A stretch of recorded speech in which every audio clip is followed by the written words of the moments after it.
Hello friends, welcome to we learn study platform. Last ക്ലാസ്സിൽ Gupta period complete ചെയ്തിരുന്നു. ഇന്ന് നമ്മൾ ഗുപ്ത പീരീഡിനോട് അസോസിയേറ്റ് ചെയ്ത് തന്നെ ഈസ്റ്റേൺ ഇന്ത്യ എന്ന് പറയുമ്പം മധ്യപ്രദേശിൻ്റെ ഈസ്റ്റേൺ പാർട്ട്, ഒറീസ, വെസ്റ്റ് ബംഗാൾ, ബംഗ്ലാദേശ്, ആസാം, ഈ ഒരു റീജിയനിൽ സംഭവിച്ച മാറ്റങ്ങളെ പറ്റിയാണ് പഠിക്കുന്നത്. സോ ഇപ്പം ഒരു സിവിലൈസേഷൻ എങ്ങനെയാണ് ഒരു റീജിയനിൽ ഫോം ചെയ്യുന്നത്? തീർച്ചയായിട്ടും അവിടെ കുറച്ച് ജനങ്ങൾ വന്ന് സെറ്റിലാവണം. അവരെന്ത് ചെയ്യണം? അവിടെ ഒരു സോഷ്യൽ ക്ലാസ് സ്റ്റാർട്ട് ചെയ്യണം. അവിടെ ഒരു അഡ്മിനിസ്ട്രേഷൻ ഉണ്ടാവണം. ലോ ആൻഡ് ഓർഡർ മെയിൻറ്റെയിൻ ചെയ്യണം. ടാക്സ് കളക്ട് ചെയ്യണം. ആർട്ട് ഓഫ് റൈറ്റിംഗ് അതിനുള്ളൊരു നോളജ് ഉണ്ടായിരിക്കണം. ഓഫ് കോഴ്സ് അവിടെ ഒരു പ്രൊഡക്ഷൻ ഉണ്ടായിരിക്കണം. പ്രൊഡക്ഷൻ എന്ന് പറയുമ്പം എല്ലാവരും പ്രൊഡ്യൂസേഴ്സ് ആയിരിക്കണമെന്നില്ല. നോൺ പ്രൊഡക്റ്റീവായിട്ടുള്ള ആക്ടിവിറ്റീസ് ചെയ്യുന്ന കൺസ്യൂമേഴ്സ് ഉണ്ടാവും. അപ്പോൾ ഈ ഒരു കൺസ്യൂമേഴ്സിനെ സപ്പോർട്ട് ചെയ്യുന്ന രീതിയിലുള്ള പ്രൊഡക്ഷൻ ആക്ടിവിറ്റീസ് ആ ഒരു റീജിയനിൽ നടക്കണം. എന്നാൽ ഈസ്റ്റേൺ ഇന്ത്യയിലേക്ക് നോക്കുവാണെങ്കിൽ എന്താ സംഭവിച്ചതെന്ന് വെച്ച് കഴിഞ്ഞാൽ, ഒരു 4th സെഞ്ച്വറി AD മിഡിൽ ആ ഒരു കാലഘട്ടത്തിൽ ഈ പറഞ്ഞ ഈസ്റ്റേൺ ഇന്ത്യയിലൊന്നും ഒരു തരത്തിലുള്ള ചേഞ്ചസും നമുക്ക് കാണാൻ പറ്റിയില്ല. വളരെ ലേറ്റായിട്ടായിരുന്നു ഒരു സോഷ്യൽ സിസ്റ്റം ഈ ഒരു റീജിയനിൽ ഡെവലപ്പ് ചെയ്തത്. അതുകൊണ്ട് തന്നെ നമുക്ക് പറയാം 4th സെഞ്ച്വറി AD മിഡിലിൽ ആ ഒരു കാലഘട്ടം വരെ ഒരു റിട്ടൺ റെക്കോർഡ്സും നമുക്ക് പ്രാക്ടിക്കലി ലഭിച്ചിരുന്നില്ല. അങ്ങനെയാണെങ്കിൽ അവിടെ ഒരു റൂറൽ എക്കണോമിയുടെ ഒരു ഡിഫ്യൂഷൻ നടന്നത്, അല്ലെങ്കിൽ ഒരു സോഷ്യൽ ക്ലാസ് ഡെവലപ്പ് ചെയ്യാൻ തുടങ്ങിയത് ഏകദേശം 4th century to 7th century AD അത് നമുക്ക് ഗുപ്ത ഇൻസ്ക്രിപ്ഷൻസിൽ നിന്നാണ് കിട്ടിയിട്ടുള്ളത്. ഈ ഒരു റീജിയനിൽ ഒരു അഡ്വാൻസ്ഡ് കൾച്ചർ സ്പ്രെഡ് ചെയ്യാൻ ഹെൽപ്പ് ചെയ്തത് അവിടുത്തെ ഫ്യൂഡറ്ററി പ്രിൻസസ് ആവാം, അല്ലെങ്കിൽ റിലീജിയസ് ഫങ്ഷണറീസ് ആയിട്ടുള്ള ബുദ്ധിസ്റ്റ്, ബ്രാഹ്മണാസ് ആയിരിക്കാം. അതുപോലെ തന്നെ വൈഷ്ണവിസവും നല്ല രീതിയിൽ ഡെവലപ്ഡ് ആയിരുന്നു. കാരണം ഗുപ്തായുമായിട്ട് അസോസിയേറ്റ് ചെയ്തതാണ്. അതുകൊണ്ട് തന്നെ ഒരുപാട് വൈഷ്ണവൈറ്റ് ടെമ്പിൾസ് നമുക്ക് ഈ ഒരു റീജിയനിൽ കാണാൻ പറ്റും. ഇവരെല്ലാവരും കോൺട്രിബ്യൂട്ട് ചെയ്താണ് ഇവിടെ ഒരു കൾച്ചർ ഡെവലപ്പ് ചെയ്തത്. അങ്ങനെയാണെങ്കിൽ നമ്മൾ ഈസ്റ്റേൺ ഇന്ത്യയിൽ ഓരോ ജോഗ്രഫി ഫേസ് തന്നെ ഡിസ്കസ് ചെയ്യേണ്ടതുണ്ട്. ഫസ്റ്റ് നമ്മൾ ഒറീസ റീജിയനിലേക്കാണ് പോകുന്നത്. ഒറീസയുടെ റീജിയൻ എടുക്കുകയാണെങ്കിൽ കോസ്റ്റൽ റീജിയനാണ് നമ്മൾ കൂടുതലായിട്ട് ഫോക്കസ് ചെയ്യുന്നത്. കാരണം ഒറീസയുടെ ഗ്രേറ്റർ പാർട്ടും അത് എസ്പെഷ്യലി നോർത്തേൺ പാർട്ടിലൊന്നും ഇതുപോലത്തെ ഒരു സ്റ്റേറ്റ് ഫോർമേഷനോ കൊമേഴ്ഷ്യൽ ആക്ടിവിറ്റീസോ ഒന്നും എക്സ്പീരിയൻസ് ചെയ്തിരുന്നില്ല. അതുകൊണ്ട് തന്നെ കോസ്റ്റൽ റീജിയനാണ് നമ്മൾ നോക്കുന്നത്. കോസ്റ്റൽ റീജിയനെ നമുക്ക് കലിംഗ എന്ന് വിളിക്കാം. അതായത് മഹാനദി റിവറിൻ്റെ സദേൺ പാർട്ടിലാണ് ഈ കലിംഗ റീജിയൻ വരുന്നത്. അശോക ടൈമിൽ വളരെ ഇമ്പോർട്ടൻ്റ് ആയിട്ടുള്ളൊരു റീജിയനായിരുന്നു കലിംഗ. ഈ ഒരു റീജിയനിൽ ഒരു സ്ട്രോങ് സ്റ്റേറ്റ് ആവാൻ തുടങ്ങിയത് ഏകദേശം 1st സെഞ്ച്വറി BC കാലഘട്ടത്തിലായിരുന്നു. അങ്ങനെ ഒരു റീജിയനിൽ ഒരു സ്ട്രോങ് സ്റ്റേറ്റ് ഡെവലപ്പ് ചെയ്യണമെങ്കിൽ അവിടെ ഒരു ഭരണാധികാരി ഉണ്ടായിരിക്കണം. അവിടെ ഡെവലപ്പ് ചെയ്ത് വന്ന ഒരു ഡൈനാസ്റ്റിയാണ് മഹാമേഘവർമ്മ ഡൈനാസ്റ്റി. ഈ ഒരു മഹാമേഘവാഹന ഡൈനാസ്റ്റി എന്ന് പറഞ്ഞാൽ ആ ഒരു ഡൈനാസ്റ്റിയുടെ റൂളർ ഖരവേല എന്ന് പറയും. ഖരവേലയായിരുന്നു ഈ ഒരു റീജിയൻ ഭരിച്ചിരുന്നത്. നമുക്ക് ഭുവനേശ്വറിൽ നിന്ന് ഏകദേശം ഒരു 60 കിലോമീറ്റർ അകലെയായിട്ടാണ് ഖാർവേലയുടെ ക്യാപിറ്റൽ വരുന്നത്. ആ ക്യാപിറ്റലിൻ്റെ പേരാണ് കലിംഗ നഗരി. കലിംഗ നഗരിയിൽ വളരെ ഇമ്പോർട്ടൻ്റ് ആയിട്ടൊരു സൈറ്റുണ്ട്. ആ സൈറ്റിൻ്റെ പേരാണ് സിസുപൽ ഗർഹ് എന്ന് പറയുന്നത്. ഈ സിസുപൽ ഗർഹിൽ നിന്നാണ് നമുക്ക് ഒരുപാട് എക്സ്കവേഷൻസ് കിട്ടിയത്. മെയിനായിട്ട് കിട്ടിയിരിക്കുന്നത് റോമൻ ഒബ്ജക്ട്സ് ആയിരുന്നു. അതുകൊണ്ട് തന്നെ പറയാം, ഈ ഒരു ഡൈനാസ്റ്റി റോമൻ എംപയറുമായിട്ട് ട്രേഡ് നടത്തിയിരുന്നു. ഇവിടെ നിന്ന് ഒരുപാട് പേൾസും, കോസ്റ്റൽ ബെൽറ്റ് അല്ലേ, അതുകൊണ്ട് തന്നെ പേൾസ് ആണെങ്കിലും പിന്നീട് ഐവറി, മസ്ലിൻ ഇതെല്ലാം കയറ്റി അയച്ചിരുന്നു. അതുപോലെ തിരിച്ചും ഒരു ട്രേഡ് ലിങ്ക് ഇവർ നടത്തിയിരുന്നു. ഇത് നമ്മൾ കോസ്റ്റൽ റീജിയനാണ് പറയുന്നത്. ബാക്കി റീജിയനിലൊന്നും വലുതായിട്ടുള്ള സ്റ്റേറ്റ് ഫോർമേഷൻസോ കൊമേഴ്സ്യൽ ആക്ടിവിറ്റീസോ ഒന്നും കാണുന്നില്ലായിരുന്നു. എങ്കിലും നമുക്ക് പറയാം ഒരു 4th സെഞ്ച്വറിയുടെ സെക്കൻഡ് ഹാഫ് തൊട്ട് ഒരു 6th സെഞ്ച്വറി AD വരെ ഒരുപാട് സ്റ്റേറ്റ്സ് ഈ ഒരു ഒറീസ റീജിയനിൽ ഫോം ചെയ്യാൻ തുടങ്ങി. അതിൽ 5 എണ്ണം നമ്മൾ ഐഡൻറ്റിഫൈ ചെയ്തിട്ടുണ്ടായിരുന്നു. എടുത്തു പറയേണ്ട ഒന്നെന്ന് വെച്ച് കഴിഞ്ഞാൽ കോസലയും മഹാകന്ദരയുമാണ്. മഹാകന്ദര എന്ന് പറഞ്ഞു കഴിഞ്ഞാൽ ഒരു ഫോറസ്റ്റ് റീജിയനാണ്. ഫോറസ്റ്റ് റീജിയനിലുള്ള ആ ഒരു ഡൈനാസ്റ്റിയെല്ലാം നമുക്ക് മഹാകന്ദര ഡൈനാസ്റ്റി എന്ന് വിളിക്കാം. പിന്നീട് കോസല നമുക്കറിയാലോ എന്താണ്, ഒറീസയുടെ ഒരു നോർത്ത് വെസ്റ്റ് റീജിയനിലായിട്ട് വരുന്ന സ്ഥലമാണ്. ഈ റീജിയൻ ഗുപ്ത റൂളർ കോൺക്വസ്റ്റ് ചെയ്തിരുന്നു. അതുകൊണ്ട് തന്നെ ഗുപ്ത റൂളറിൻ്റെ അണ്ടറിലാണെന്ന് നമുക്ക് പറയാം. പിന്നീട് വരുന്ന ഇമ്പോർട്ടൻ്റ് ആയിട്ടുള്ള ഒരു ഡൈനാസ്റ്റിയാണ് മദരസ് ഡൈനാസ്റ്റിയെ മദ്രസ് എന്ന് പറഞ്ഞു കഴിഞ്ഞാൽ കലിംഗ റീജിയൻ ഭരിച്ചിരുന്ന ഡൈനാസ്റ്റിയാണ്. അവർ പിത്രി ഫക്തസ് എന്നും അറിയപ്പെടുന്നുണ്ട്. അതുകൊണ്ട് തന്നെ പിത്രി ഫക്തസ് ഡൈനാസ്റ്റി എന്നും അവരെ വിളിക്കാം. ഇവർ വളരെ ഈ ഒരു മഹാനദി കൃഷ്ണ റീജിയനിൽ വളരെയധികം ഡോമിനേറ്റ് ചെയ്ത് നല്ലൊരു പീക്ക് പവറിൽ നിൽക്കുന്ന ഒരു ഡൈനാസ്റ്റി ആയിരുന്നു. ഇവരുടെ അതേ കാലഘട്ടത്തിൽ തന്നെ സമകാലികരായിട്ട് കുറച്ച് കുഞ്ഞു കുഞ്ഞു സ്റ്റേറ്റ്സ് അല്ലെങ്കിൽ ഒരുപാട് കുഞ്ഞു ഡൈനാസ്റ്റികളാണ് ഇത്. നമ്മൾ ഗുപ്ത, മൗര്യൻസ്, മഗധ പോലെ വലിയ ഡൈനാസ്റ്റി ഒന്നും അല്ലെങ്കിൽ ഒരു എംപയർ ഒന്നും അല്ല പറയുന്നത്, കുഞ്ഞു രാജവംശങ്ങളെ പറ്റിയാണ് പറയുന്നത്. അപ്പോൾ ഈ മദ്രസിന് സമകാലികരായിട്ട് 3 ഡൈനാസ്റ്റീസ് ഉണ്ടായിരുന്നു. ഒന്നെന്ന് പറഞ്ഞു കഴിഞ്ഞാൽ ഈ ഒരു കലിംഗ റീജിയനിൽ തന്നെ വരുന്ന ഒന്നാണ് വസിസ്തസ്. വസിസ്തസ് എന്ന് പറഞ്ഞു കഴിഞ്ഞാൽ ആന്ധ്ര ബോർഡേഴ്സിൽ ആ ഒരു റീജിയനിലാണ് ഇവരുടെ ഒരു ഭരണം നടന്നിരുന്നത്. ഏകദേശം കലിംഗയുടെ സദേൺ പാർട്ടിലാണ് വരുന്നത്. അതുപോലെ തന്നെ മറ്റൊരു ഡൈനാസ്റ്റിയാണ് നളവംശർ. അവർ നേരത്തെ പറഞ്ഞ മഹങ്കര എന്ന് പറഞ്ഞില്ലേ, മഹന്തര എന്ന് പറയുന്നത് ഫോറസ്റ്റ് റീജിയനിലുള്ള കിങ്ഡമാണെന്ന് പറഞ്ഞു. അപ്പോൾ ആ ഫോറസ്റ്റ് ഏരിയ മൊത്തം ഇവരുടെ അണ്ടറിലായിരുന്നു. പിന്നീട് വരുന്നത് മനസ്സാണ്. മനസ്സെന്ന് പറഞ്ഞു കഴിഞ്ഞാൽ മഹാനദിയുടെ നോർത്തേൺ പാർട്ടിൽ വരുന്ന ഒരു കോസ്റ്റൽ റീജിയനാണ്. ഈ റീജിയനിലുള്ള ആ ഒരു കിങ്ഡത്തിനെ മനസ്സെന്ന് പറയാം. അപ്പോൾ ഈ 3 വസിസ്തസ് ആണെങ്കിലും നളാസ് ആണെങ്കിലും മനസ്സാണെങ്കിലും ഇവർക്ക് അവരുടേതായിട്ടുള്ള ടാക്സേഷനും അഡ്മിനിസ്ട്രേഷനും മിലിറ്ററി ഓർഗനൈസേഷനും ഒക്കെ ഉണ്ടായിരുന്നു. പിന്നെ ചിലർ പറയുന്നതെന്ന് വെച്ചാൽ ഈ നളവംശരും മനസ്സും ഒരാൾ തന്നെയാണ്, ഒരു ഡൈനാസ്റ്റി തന്നെയാണെന്ന് പറയപ്പെടുന്നുണ്ട്. അതുപോലെ തന്നെ ഈ ഒരു റീജിയനിൽ നമുക്ക് കൂടുതലായിട്ട് കാണപ്പെടുന്നത് എന്തായാലും വേദിക് സാക്രിഫൈസസ് ആയിരുന്നു. ബ്രാഹ്മണിസത്തിന് തന്നെ ആയിരുന്നു ഇമ്പോർട്ടൻസ് ഉണ്ടായിരുന്നത്. അതുകൊണ്ട് തന്നെ പുറത്തു നിന്നും ബ്രാഹ്മിൻസിനെ ഈ ഒരു റീജിയനിൽ വരുത്തിയിട്ടായിരുന്നു ഇവർ വേദിക് സാക്രിഫൈസസ് ഒക്കെ ചെയ്തിരുന്നത്. അതുകൊണ്ട് തന്നെ അവർക്ക് പകരമായിട്ട് ലാൻഡായിരുന്നു ഗിഫ്റ്റായിട്ട് കൊടുത്തിരുന്നത്. പിന്നീട് കോസ്റ്റൽ ബെൽറ്റ് ആയതുകൊണ്ട് തന്നെ ഇപ്പോൾ കലിംഗ തന്നെ ആണെങ്കിലും അഡ്വാൻസ്ഡ് കൾച്ചറായിട്ടൊന്നും വന്നിട്ടില്ല. മറ്റ് റീജിയൻസിലൊക്കെ കൂടുതലും അഡ്വാൻസ്ഡ് കൾച്ചർ വന്നിട്ടുള്ളത്. ഇപ്പം ഞാൻ നേരത്തെ പറഞ്ഞ മനസ് ഒഴിച്ച് ബാക്കി എല്ലാ ഡൈനാസ്റ്റീസും ലാർജ് ട്രാൻസാക്ഷൻ നടത്തിയിരുന്നു. ലാർജ് ട്രാൻസാക്ഷൻ എന്ന് പറയുമ്പോൾ ഗോൾഡ് കോയിൻസ് ആയിരുന്നു മെയിനായിട്ട് അവർ യൂസ് ചെയ്തിരുന്നത്. മനസ്സ് മാത്രം കോപ്പർ കോയിൻസ് ആയിരുന്നു യൂസ് ചെയ്തിരുന്നത്. ഇനി നേരത്തെ പറഞ്ഞ മദ്രസ്, അതായത് മഹാനദി കൃഷ്ണ റീജിയനിൽ ഭരിച്ചിരുന്ന മദ്രസ്, അവരുടെ ഒരു അഡ്മിനിസ്ട്രേഷൻ നോക്കുവാണെങ്കിൽ അവർ ഓരോ ജില്ലകളായിട്ട് അവരുടെ റീജിയനെ ക്രിയേറ്റ് ചെയ്യാൻ തുടങ്ങി.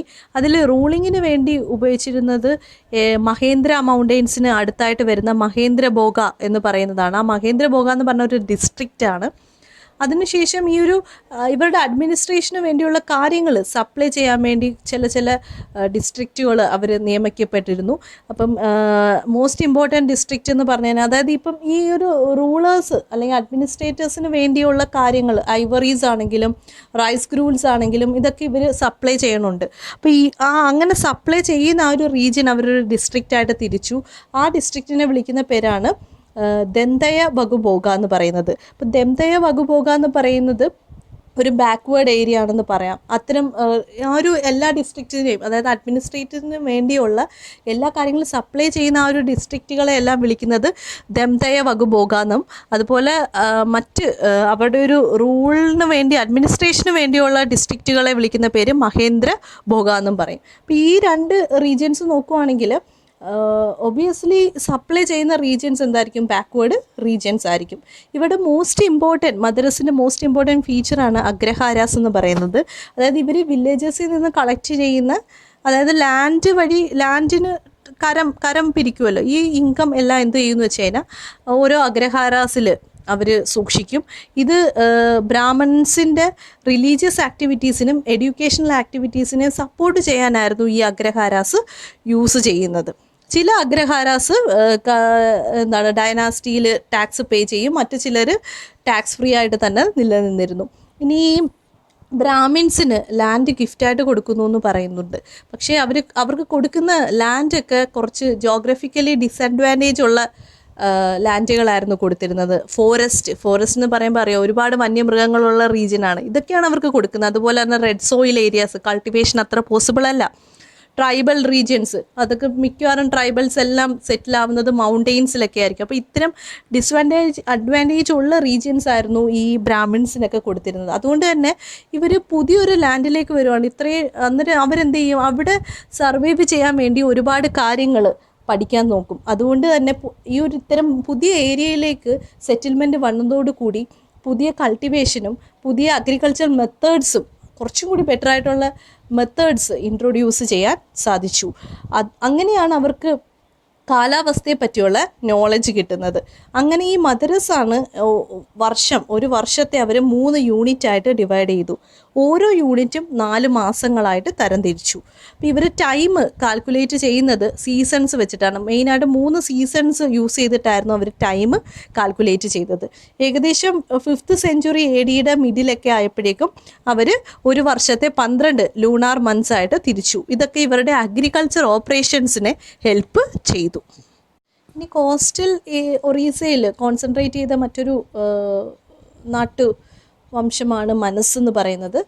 ഏകദേശം 3rd സെഞ്ച്വറി BC ഒക്കെ ആയപ്പോഴേക്കും ഈ ഒരു റീജിയണിൽ റൈറ്റിങ്സ് ഒക്കെ സ്റ്റാർട്ട് ചെയ്തു. എങ്കിലും 4th സെഞ്ച്വറി AD വരെയുള്ള ഇൻസ്ക്രിപ്ഷൻസ് നോക്കിയാൽ ഇവരെല്ലാവരും പ്രാകൃത് ലാംഗ്വേജ് ആയിരുന്നു യൂസ് ചെയ്തത്. സാൻസ്ക്രിറ്റ് യൂസേജ് വന്നത് ഏകദേശം AD 350 ഒക്കെ ആയപ്പോഴാണ്. എന്തായാലും ആർട്ട് ഓഫ് റൈറ്റിംഗ് എല്ലായിടത്തും സ്പ്രെഡ് ചെയ്യാൻ തുടങ്ങിയ ഒരു കാലഘട്ടമായിരുന്നു. ഇപ്പം സാൻസ്ക്രിറ്റിൻ്റെ കാര്യം പറയുകയാണെങ്കിൽ തന്നെ ലാംഗ്വേജ് എന്ന് പറഞ്ഞാൽ ഒരു ഇമ്പോർട്ടൻറ്റ് മീഡിയം തന്നെയാണ്. ഇപ്പോൾ സാൻസ്ക്രിറ്റ് ഒരിക്കലും ബ്രാഹ്മണിസം അതിനെ മാത്രമായിരുന്നില്ല സപ്പോർട്ട് ചെയ്തിരുന്നത്. ഇപ്പം നമുക്കൊരു ലാംഗ്വേജ് ഉണ്ടെങ്കിൽ നമ്മുടെ കമ്മ്യൂണിക്കേഷൻ വളരെ എളുപ്പമായിരിക്കും. അതുകൊണ്ട് തന്നെ സാൻസ്ക്രിറ്റിൻ്റെ സ്പ്രെഡ് അവിടുത്തെ പ്രോപ്പർട്ടി ഇഷ്യൂസ് ആണെങ്കിലും സോഷ്യൽ റെഗുലേഷൻസിനും ഒക്കെ സർവ് ചെയ്യുന്നൊരു കാരണക്കാരനായി മാറി. ഇനി പുരാണാസും ധർമ്മശാസ്ത്രാസൊക്കെ നോക്കുവാണെങ്കിൽ ഈ ഒരു റീജിയനിലെ എല്ലാ രാജാക്കന്മാരുടെയും ഡ്യൂട്ടി എന്താണെന്ന് വെച്ച് കഴിഞ്ഞാൽ വർണ്ണ സിസ്റ്റത്തിനെ പ്രിസർവ് ചെയ്യുക എന്നതായിരുന്നു. അതുപോലെ ഈ ഒരു ഈസ്റ്റേൺ ഇന്ത്യയിലെ എല്ലാ രാജവംശംസും ഗംഗ യമുന ആ ഒരു സംഗമമുള്ള ആ ഒരു റീജിയനെ വളരെ ഒരു പുണ്യം നദിയായിട്ടും അല്ലെങ്കിൽ ഒരു ഹോളി ആയിട്ടുള്ള ഒരു റീജിയനായിട്ടായിരുന്നു കൺസിഡർ ചെയ്തിരുന്നത്. അപ്പോൾ ഒറീസയുടെ കാര്യങ്ങളൊക്കെ പറഞ്ഞതിന് ശേഷം നമ്മൾ നെക്സ്റ്റ് പോകുന്നത് ബംഗാളിലേക്കാണ്. ഇപ്പം നോർത്തേൺ ബംഗാളിൽ നോക്കുവാണെങ്കിൽ അശോക ടൈമിൽ നമുക്ക് ഒരുപാട് എവിഡൻസസുകൾ കിട്ടിയിട്ടുണ്ടായിരുന്നു. എസ്പെഷ്യലി ബൊഗ്ര എന്ന് പറയുന്ന ഡിസ്ട്രിക്റ്റിൽ നിന്ന്. അത് നോർത്തേൺ ബംഗാളിലെ ഒരു റീജിയനാണ്.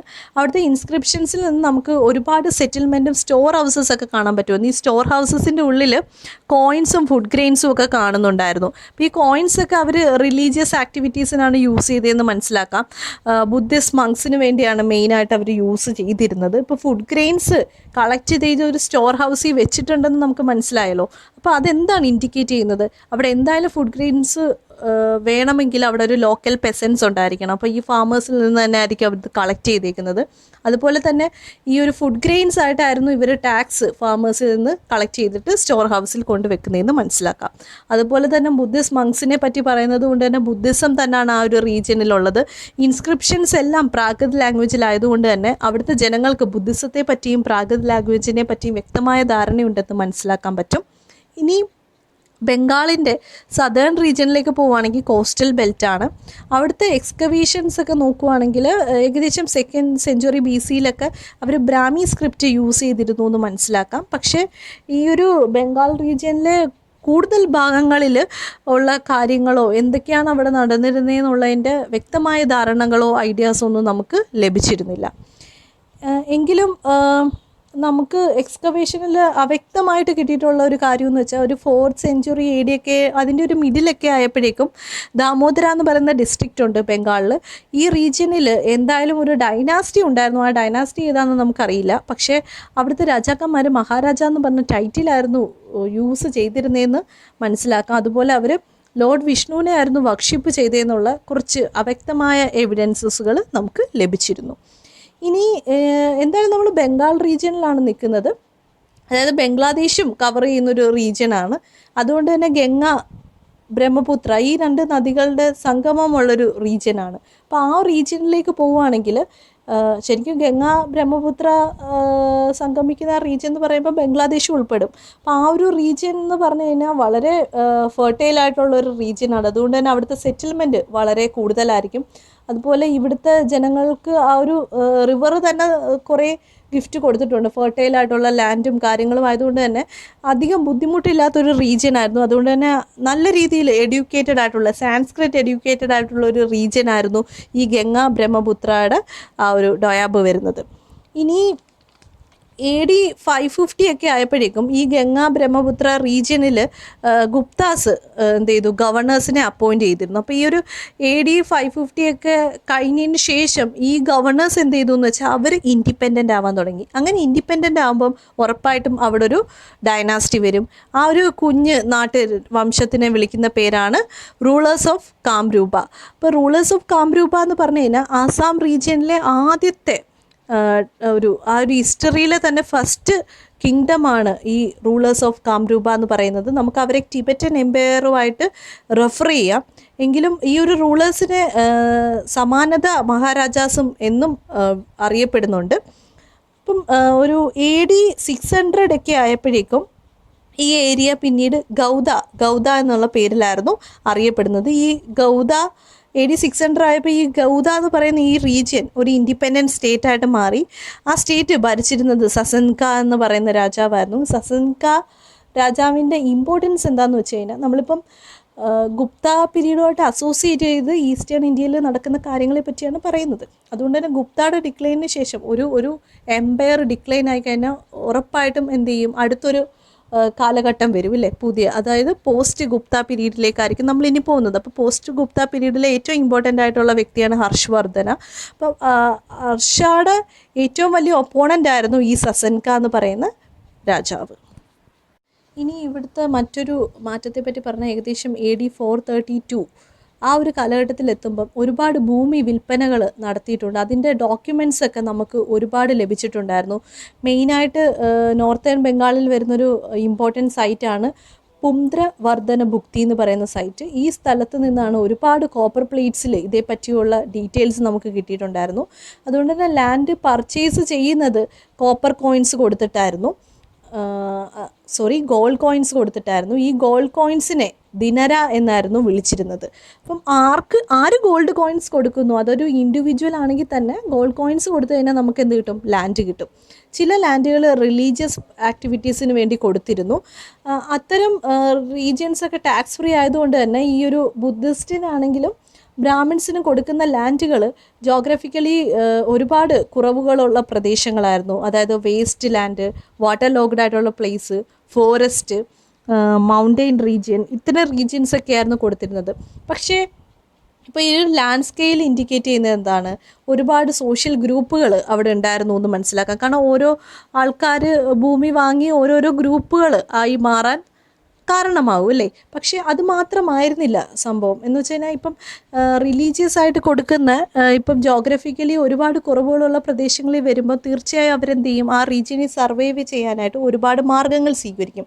അത്തരം മാർഗ്ഗങ്ങൾ പുതിയൊരു സിവിലൈസേഷൻ്റെ ഡെവലപ്മെൻറ്റിന് സഹായിക്കും. ഇപ്പോൾ അഗ്രികൾച്ചറിലാണെങ്കിൽ തന്നെയും ഒരു പുതിയ ഏരിയയിൽ ഇതുവരെ സെറ്റിൽ ഇല്ലാത്തൊരു റീജിയനിലേക്ക് പുതിയൊരു സെറ്റിൽമെൻറ്റ് വരുവാണ്. അതുകൊണ്ട് തന്നെ അവരുടെ ലോക്കൽ ഫങ്ഷൻസിലാണെങ്കിലും അവരുടെ ആ ഒരു ജീവിത രീതിയിലാണെങ്കിലും ഒരുപാട് വ്യത്യാസങ്ങൾ വരും. അങ്ങനെ ഒരു കോളനൈസേഷൻ അല്ലെങ്കിൽ സിവിലൈസേഷൻ്റെ ഒരു പുതിയ രൂപം അവിടെ ഡെവലപ്പ് ചെയ്യാൻ തുടങ്ങുന്നു. ഇനി നമ്മൾ ബംഗാളിലെ ഡെൽറ്റായി പോർഷനിലേക്ക് പോവുകയാണ്. ആ ഒരു പോർഷൻ ബ്രഹ്മപുത്രയുടെ ഗിഫ്റ്റ് തന്നെയാണ്. അതുകൊണ്ട് തന്നെ ഈ ഒരു റീജിയൻ ഡെൽറ്റായിക്ക് ആയതുകൊണ്ട് തന്നെ വളരെ പോപ്പുലേറ്റഡ് ആയിട്ടുള്ള റീജിയൻ ആയിരുന്നു.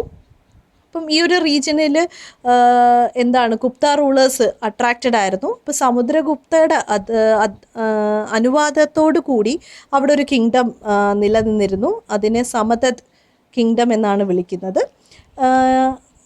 ഗുപ്താസ് വൈശ്യാസ് ആണെന്ന് നമുക്കറിയാം. അതുകൊണ്ട് തന്നെ ഈ ഒരു റീജിയനിൽ ബ്രാഹ്മണൈസ്ഡ് ആയിട്ടുള്ള പ്രിൻസസ് ഒന്നും അല്ലായിരുന്നു റൂൾ ചെയ്തിരുന്നത്. ഈ റീജിയനിൽ സാൻസ്ക്രിറ്റ് ആയിരുന്നു ഈ ഒരു റീജിയനിലുള്ളവർ അഡോപ്റ്റ് ചെയ്തിരുന്നത്.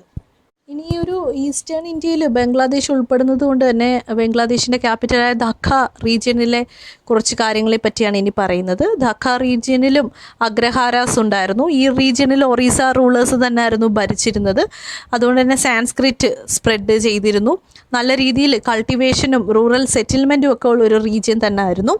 ഇനി ഇവരുടെ ഒരു ഫിസിക്കൽ ആൻഡ് അഡ്മിനിസ്ട്രേഷൻ യൂണിറ്റ്, ആ ഒരു ഡിപ്പാർട്ട്മെൻറ്റിനെ വിളിക്കുന്ന പേര് ദണ്ഡഭുക്തി എന്നാണ്. ദണ്ഡ എന്ന് പറഞ്ഞു കഴിഞ്ഞാൽ പണിഷ്മെൻറ്റ്, ഭുക്തി എന്ന് പറഞ്ഞു കഴിഞ്ഞാൽ എൻജോയ്മെൻ്റ് എന്ന്. അപ്പം അവർക്ക് വേണ്ടുന്ന അവിടുത്തെ ജനങ്ങൾക്ക് വേണ്ടുന്നുള്ള നല്ല കാര്യങ്ങളും ചെയ്തിരുന്നു. എന്തെങ്കിലും ലോ ആൻഡ് ഓർഡർ വയലേറ്റ് ചെയ്യുവാണെങ്കിൽ അതിനുള്ള പണിഷ്മെൻറ്റും കൊടുത്തിരുന്നു. അതിനു വേണ്ടിയായിരുന്നു ഈ ഒരു യൂണിറ്റിനെ അപ്പോയിൻറ്റ് ചെയ്തിരുന്നത്. മെയിനായിട്ട് ട്രൈബൽസിന് വേണ്ടിയും പിന്നീട് ബംഗാൾ, ഒറീസ ആ ഒരു ബോർഡർ റീജിയനിലുമായിരുന്നു ഇവരെ അപ്പോയിൻറ്റ് ചെയ്തിരുന്നത്.